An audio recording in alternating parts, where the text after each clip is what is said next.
empowering you to build better lives. That's what we do.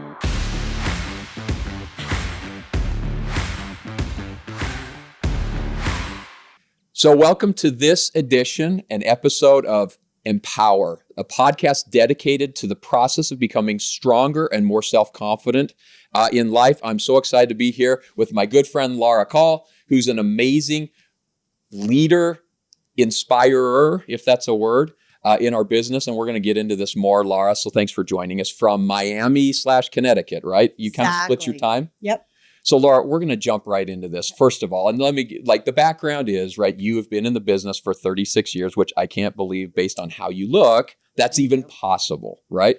But 34 years as a team elite and COE 4, Circle of Excellence 4. So you've achieved any accolade that our company recognizes, you've already done that. And you're still so young. So what are you going to do with the rest of your life? We'll get to that later. So tell me a little bit about your upbringing. Like you've been doing this business for 36 years, means you started at 22-ish. Yep.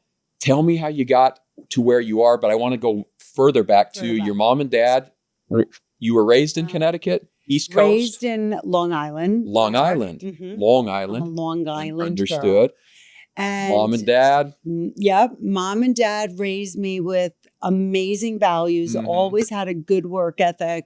I mean, just funny story. When I was in 6th grade, I was selling candy for the Spanish Honor Society. And of course, I sold more than anyone else. Okay. And then after that contest ended, I decided, well, if I can sell for the Spanish Honor Society, I could sell for myself. So I started to sell my own candy and was making so much money. But in elementary school? No, in 6th grade. 6th grade. 6th grade, so middle school. Okay. And then the principal wanted to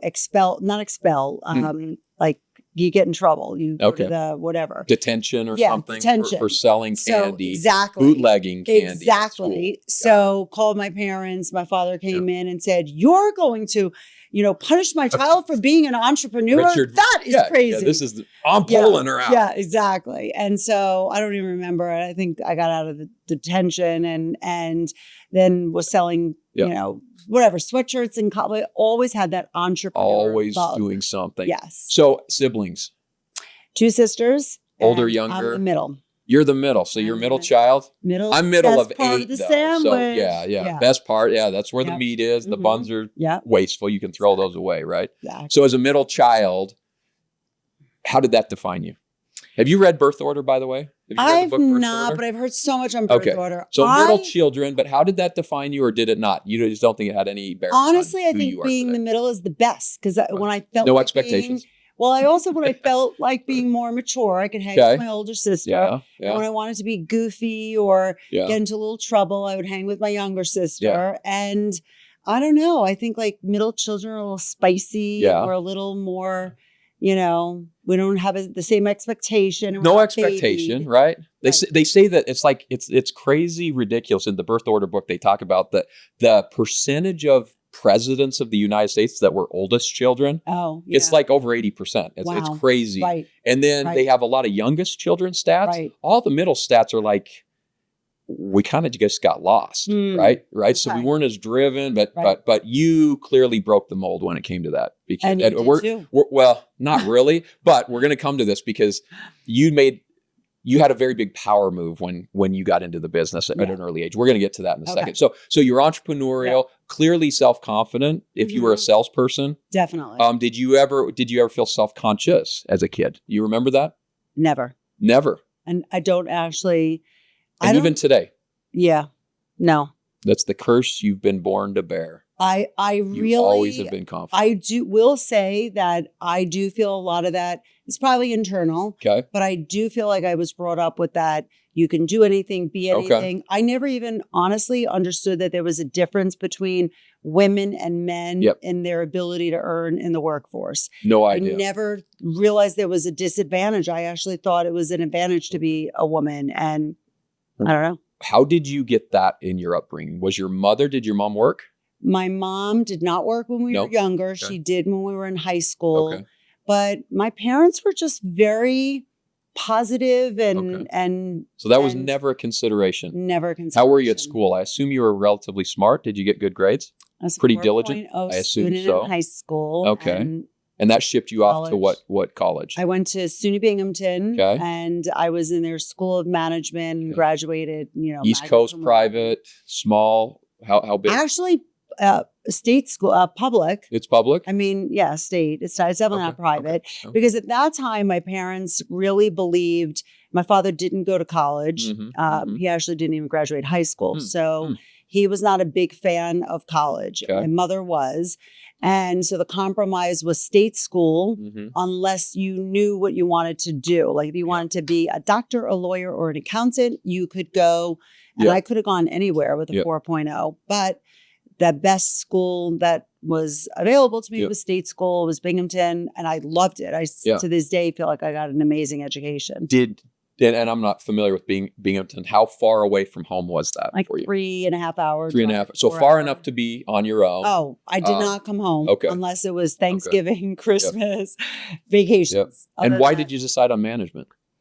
I guess I knew I wanted to be in business because for whatever reason in my head, being a business owner and, is what I wanted to do. And you wanted to amp up the candy making, sweatshirt selling. Sweatshirt, ice cream. Did you have an trucks. idea what you wanted to do going into None. college? No idea, None. but you knew you wanted to be in business. And I was so frustrated by that. I kept saying to my mom, what am I going to be? What am I going to do? Like what? Yeah. And she'd say, that's why you go to college. You learn, you experience, you see what interests you. Yeah. You take all sorts of courses. Yeah. So, are you a particular planner type of person? Do you like task lists? Yes. I assume so. I do. Yeah. And is that an important part of success in your mind? I want to say it could be either, because I know some people that are so regimented, and then I know other people that are kind of fly by the seat. But for you, it worked. For me, it was important. So you get through school, had great grades. Yeah. I don't mean to skip over your whole life up until 21, 22, but you graduated. Yes. And what happened? So I graduated, but the last semester was a frustrating one because I didn't know what I wanted to do. So I went to the job fairs. I did, the classic interviewing, and I would, ask them how much, what the salaries were. And, my brain was a little distorted from network marketing. So didn't like that direction. And kind of a misfit, right? Yeah. It's like, I could start at the bottom of the totem pole. So I wasn't thrilled with that. I took my GMATs. I was contemplating going on to business school, and I was going to get my MBA. And then it was spring break. It was March. Okay. And I went to my parents' house in Florida. I was going to say, right? And that night, they were doing a new skin meeting. Okay. And so they said to me, why don't you come with us to this meeting? And I was like, I am not going to a meeting. Because you had been around it for a while, right? I did, but I didn't really understand it. I just, I got it. It seemed like, it didn't seem like I went to college to then do that. Yeah. But when I went to the meeting, because my dad said, well, you speak Spanish and we need some help translating. Right. And so he bribed me basically to go to the meeting. And so I went to the meeting, and then I started to hear people talk from the heart about it, about the flexibility, the fun, the ability to create a life around their children. And it resonated with me. I can like close my eyes and feel the goosebumps that I had that day sitting in that chair and listening to the stories. And I left that meeting that night and I said, I decided what I want to do. I want to be a new skin distributor that night. And then 3 months later, when I graduated, I put new skin on my graduation cap, and that's all I've ever done. So, and by the way, I think I've seen a picture of you translating for your dad, right? Yeah. That was probably the meeting, right? In Florida, Fort Lauderdale. It was in Miami. Miami. Which is ironic because now I'm in Miami. Yeah, now you live all the way full circle. So that's interesting. So you go on, you decide at that point, and you mentioned a couple of things. You mentioned the flexibility, you mentioned the fun. Yeah. And I think the family aspect you mentioned as well. Did something click there with, my mom and dad, like my dad was around? Right. Is that a little bit of what helped you when you say family, I guess the question is what? It's funny because from a very young age before, I wasn't even dating or married at that time, but I had a vision of being the type of mom that my mom was to us.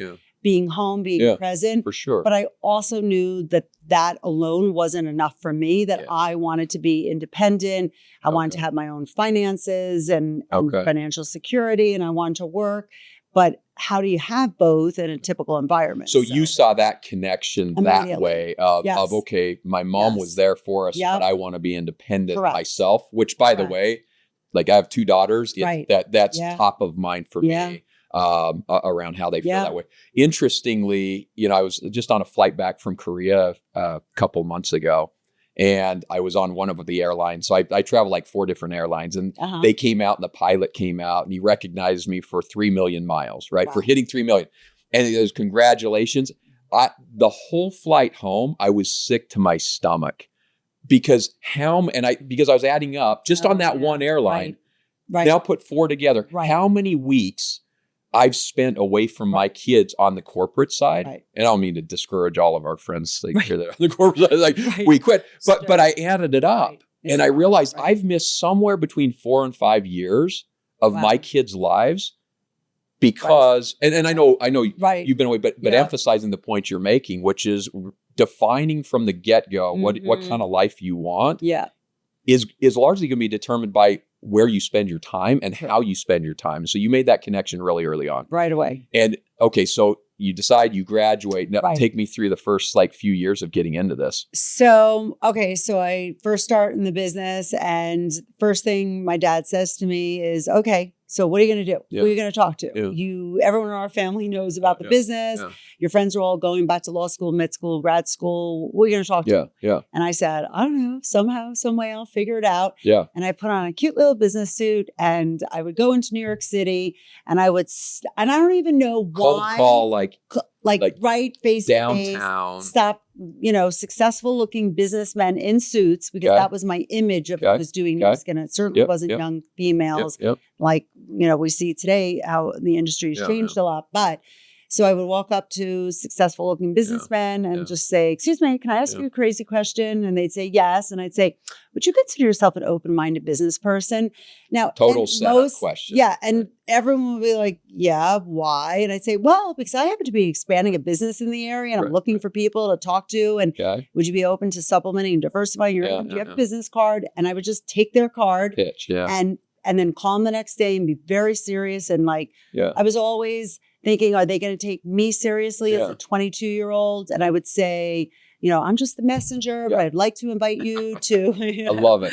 I love it. I did that I would do it every day, and I would come back with stacks of business cards, and it was all before social So Laura, media. so let's talk, because you've been around the entrepreneurial game for a little while now. You said 36 years doing this. So from 22, 36 years later, you've achieved everything that we can recognize you for. I mean, we should come up with something else. I would like that. Right? Something else. Yeah. But you've done that. The tenacity that you're talking about of being fresh out of school and approaching people with business, it's a totally different world today than it is then. And you work and you mentor a lot of different types of people, still a large female demographic, but also male. How has the world changed since when you started, from just an entrepreneurial perspective, people coming out of school and not knowing what they want to do? What are you seeing today that's different? And how do you approach people today? Or I guess that's the question, is what's different today than when you started? Well, what the people you're seeing? So much is. I mean, just the very basic of how we communicate is easier. I mean, even back in the day, just phone calls were so expensive. We'd get $multi-$1,000 phone bills trying to call people as we were interstate or international. Absolutely. So that's changed. But social media, the way even initially just just sending emails, communication has made it easier to stay connected. Social media has completely changed the game. Completely. But I also think that at some point it used to not be, I don't know what the word is, cool to have a side gig. But today, side gigs, side hustles are all the rage. It's stupid not to kind of thing. So people affiliate understand, marketing, influencers. Gig economy. Uber, Yeah. Airbnb, all that. Yeah. Everyone very normal. understands it's normalized. Where there used to be certain stigmas attached to the industry that today, when you talk about affiliate marketing or affiliate links and people, and you see amazing celebrities endorsing things on social media and some in your group, right? Yeah. Some in your team, right? Some on my team. It's kind of interesting. So it feels okay to do that. So that's changed a lot. And then. So all those are positive things. What for the negative has changed? And I know you're a positive person, but what's changed negatively? Because I would say that there's nothing really builds relationships faster than face-to-face, right? Yeah. So trying to do that purely on digital social media. To not just be behind the camera and to come to events and things and making sure you plan that so you can take, because at the end of the day, people join for a reason, but the relationships. Do you think, and you're a mother of, I know at least three.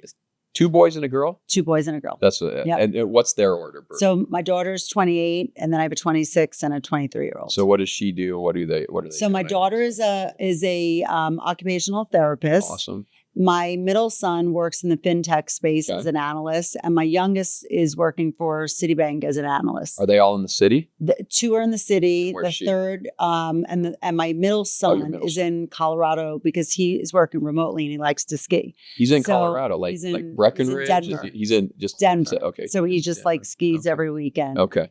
So I guess my question is, has tenacity changed today in people? Do you notice that? And because you've been studying people on entrepreneurship for 36 years now. Yes. You've seen if I do the quick math, which I can't do, what is 36? So you started in 1988? 88? Mm-hmm. So you saw entrepreneurs in 88, 98, 2008, 2018, and now 2023. How have people changed, or do you feel like it not really? Well, first of all, I think that when you're looking and you're focused on it, you find people. So I was able to find plenty of entrepreneurs in the 80s, plenty in the 90s, plenty in the 2000s. So I find it, I've never had a hard time finding people who wanted more. They were looking for something, financially, flexibility, any of that stuff. So I've always been able to find it. But I do actually think I see both sides. I see that people are the younger generation today, where I think I was a little bit of an anomaly when I was in my 20s. Today, 20-year-olds are they're so much more advanced. That's fair, Like they really are. The technology, they grew up with affiliate marketing, so they're quick to understand, I could do this. But at the same time, there's also a little bit of complacency, and so it can go either way. But again, I think I'm glad you described it that way, because I agree, as I've observed as well. There's still a tenacity or tenaciousness that exists today, and I would agree with you as well that so many people today are looking like everyone. I sit on the board of a local university, and we look at the requested courses. The number one request right now is to become a social influencer. They want us to create a course around social influencing as a degree. Wow. So everyone wants to be that. But to your point, back in 88, nobody even knew what an influencer was, right? Maybe it was J-Lo, or was J-Lo a thing in 88? I don't think so, right? She was in 88 for sure, but I don't think she was. But it wasn't marketing. that, right? It wasn't Beyonce. It wasn't Taylor Swift today. So everyone today's there, and you have to know what you're looking for and how to work. So let's go to that a little bit, because you have probably, of all the people I've worked with over 28, 29 years in the business, you are perhaps one of the few who has really reinvented herself over and over and over again. I don't know if that's intentional. I'd like to ask that question. But I'd love for you to maybe talk a little bit about your personal journey and branding and evolution, and how you see staying relevant today in the business you're in, which is critical, because you're attractive. We just spoke with your team, a lot of young people coming in today. How do you stay relevant, and is it intentional or deliberate process for you? Definitely deliberate, because I know one of the things, what empowers or inspires me or gets me up in the morning is people and connecting. And I am a social being. Like, part of our business is relationship building and staying connected and talking to people. And a lot of people struggle with that. Yeah. Like they struggle with it's not in their comfort zone to walk up to someone or connect with someone. And for me, it's natural. Like I actually met somebody in the elevator last night that was actually at our event, but I didn't realize it. And I liked her bag. I was like, oh, I have the same Louis Vuitton. And we started talking and what are you doing here? And she's like, I'm at your event. I was like, oops. I'm listening to you for 48 hours. So anyway, so I called her out in the audience so it's natural for me. So I like that. So for me, the idea of staying relevant in a company and a business that I want to be, I want to be active. Like I'm not at the point in my life where I do golf and I do stay fit. I'm at the gym every day, but I don't want to do that all day. So for me, I get a lot out of empowering others and helping other people. Like it does feed something inside of me. I love that. So the only way to do that is to be in the trenches. Because if, sure, I could certainly share things with them that I learned 30 years ago. But if I want to really be relevant, then I have to be doing what they're doing so that when they ask me a question, I could say, well, I experienced the same thing and this is how I handled it. I talk about, I think to your point, it's you have leaders and mentors, right? And if we think about leaders, they lead by example, in the behaviors. Where and by the way, the world needs both, right? Mentors can say, when I was a kid, right? When I was younger, I say that the world, when I started in the business, that's right. And so you can almost gauge, and I think we're each both. The older we get, there's a natural, especially as a parent, there's a natural mentoring that happens. But you're saying in order to stay relevant, you keep in the trenches. And you keep working that way. And I think that's probably the equivalent of me needing to go to the phone lines or meet with the web team to talk about our website rather than just focusing on CEO stuff, which frankly is so far detached from the business itself. Correct. So that's how you do it, is you intentionally lean in and stay actively building your business while, of course, mentoring a lot of people to do it, because at some point you do have to make the time trade-off. You do. Right? And if you're spending all your time handing out business cards on New York City, you can't do that. No, but I do enough to stay relevant. So what's your time split today? So take yourself, obviously when you started out, but give yourself 10 years into the business versus 36 years now. What percentage of your time was leading versus mentoring then versus today? So in the beginning, it was, 100% leading and not mentoring. And then sometime when I did start having children, so when I was 29, I had Jessica. And at that point, I definitely slowed down on leading. I was mentoring existing team, but I definitely was focusing on raising kids. So more mentoring than leading. Definitely more mentoring and leading. And then when one of our new products came out and I was in my 40s and it spoke to me, I jumped back in. And then again, I went very full force into leading and doing an action, and then started to be, say, 50-50. And now I'm probably more, I would say 80 mentoring, 20 leading. So you keep enough to know, but spending your time. And by the way, one of your reinventions that I thought was really, for me, fascinating and frankly inspiring was you're leaning into the whole social media when it hit. Because I remember at that time there were leaders, and I was in Japan, but I was just coming back and trying to integrate with Truman, our team. And it was this weird dichotomy of traditional business and more of a franchise-esque type of approach.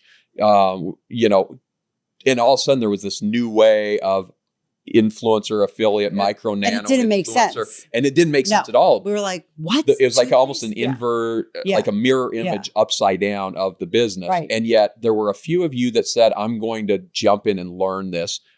Tell a little bit about why did you, and this is all relevancy for all of us. Like, what made you, rather than double down, you're like, no, I need to go. Well, I am a big believer that you always will stay fresh and current by the younger generation, right? Like just what they're doing and what they're observing. And I listen to Post Malone. Yeah, there you go. So I'm going to get a tattoo. I'm working on the patterns and off. But it is what keeps us current. So when I'm seeing and hearing all these stories and seeing, by the way, in the volume, these young women talking about a product that costs $10 or something. Right. And they were doing crazy numbers. I was like, well, I need to know more. Right. I need to learn more. Like, we cannot ignore this.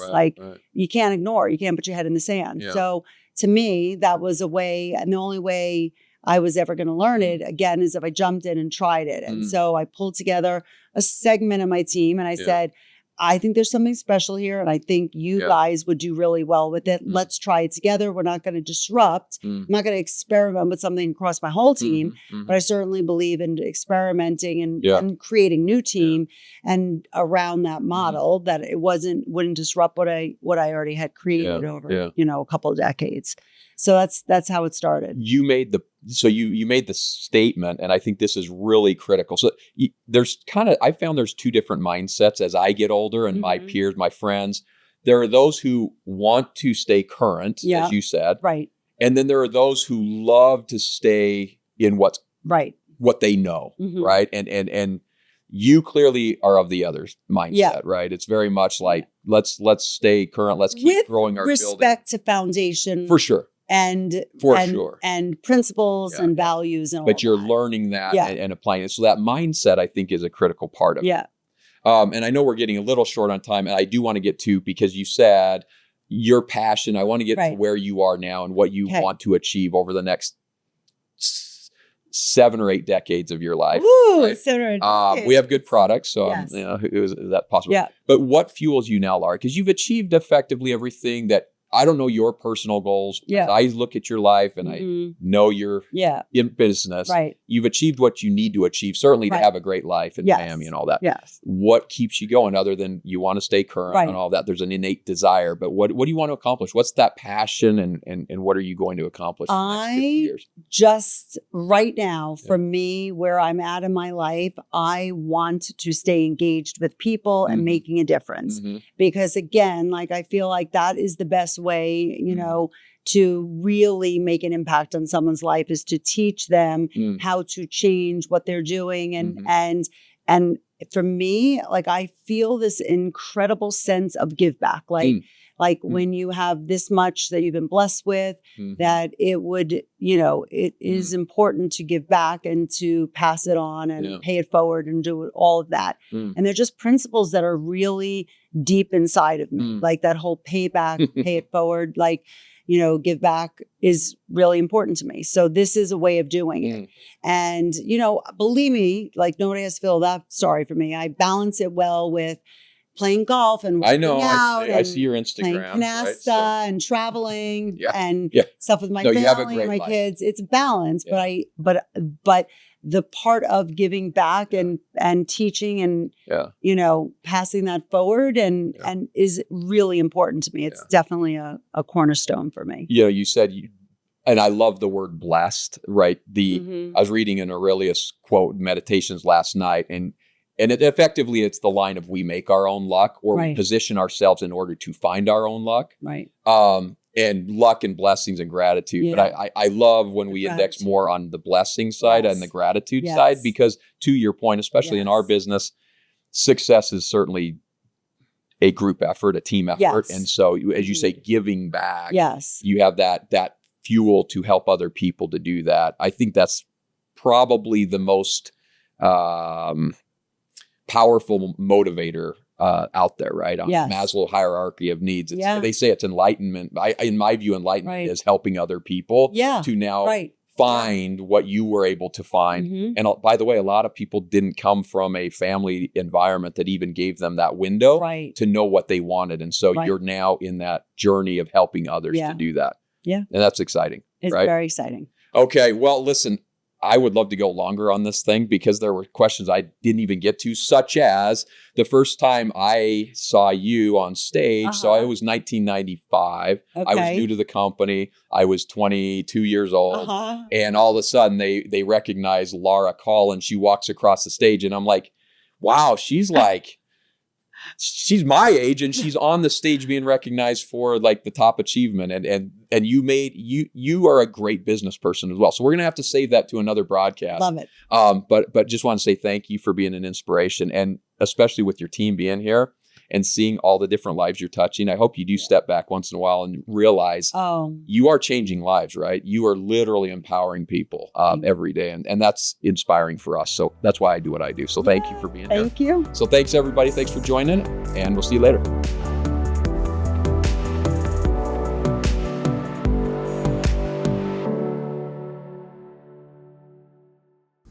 Okay. It's so good. That was a great one.